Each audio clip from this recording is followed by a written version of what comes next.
வணக்கம் தலைவா, அனைவருக்கும் இனிய வணக்கம். இன்றைக்கி நம்ம இந்த வீடியோவில் எதை பற்றி பார்க்க போகிறோம் அப்படின்னு பார்த்தீங்கன்னா, தமிழகத்தில் விவசாய கடன் நகைக்கடன்கள் தள்ளுபடி செய்யப்படுமா?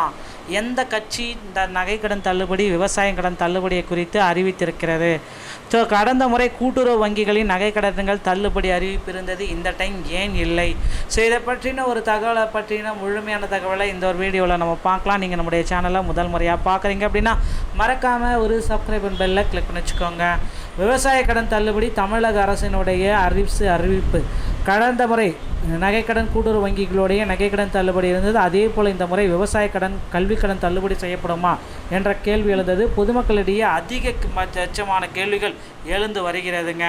தங்கம் விலை நாளுக்கு நாள் அதிகரித்து வரும் அதே சமயம் தங்கத்தை அடகு வைத்து அவசர தேவைகளுக்கு பணம் பெறும் மக்களின் எண்ணிக்கையும் நாளுக்கு நாள் அதிகரித்து வருகிறதுங்க. இந்த டைமில் இந்த நகைக்கடன் தள்ளுபடி குறித்து ஒரு பெரிய அறிவிப்பு பார்த்திங்கன்னா வெளியாக இருக்குது. ஸோ அனைத்து வங்கிகள்லையுமே பார்த்திங்கன்னா அடமானம் வைத்த நகைக்கடன்கள் 5 சவரனுக்குட்பட்ட நகைக்கடன்கள் அனைத்துமே தள்ளுபடி செய்ய போகிறதா தகவல்கள் வந்திருக்குங்க. ஸோ கூட்டுறவு வங்கிகளில் முக்கியமான பயனாளிகளாக விவசாயிகள் இருந்து வருகின்றனர்.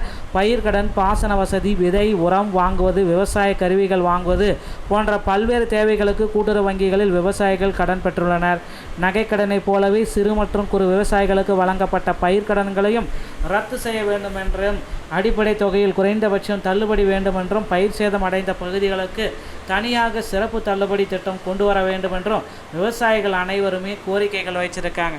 ஸோ விவசாயிகளுடைய கோரிக்கைகளை ஏற்று நகைக்கடன் தள்ளுபடியை எந்த கட்சி நடைமுறையில் கொண்டு வர இருக்காங்க? இதுதான் இப்போ இருக்கிற மிகப்பெரிய கேள்வியாக இருக்குது. எல்லா கட்சிகளுமே போட்டி போட்டு பார்த்திங்கன்னா எங்களுக்கு வாக்களிங்க அப்படின்னு சொல்கிறாங்க.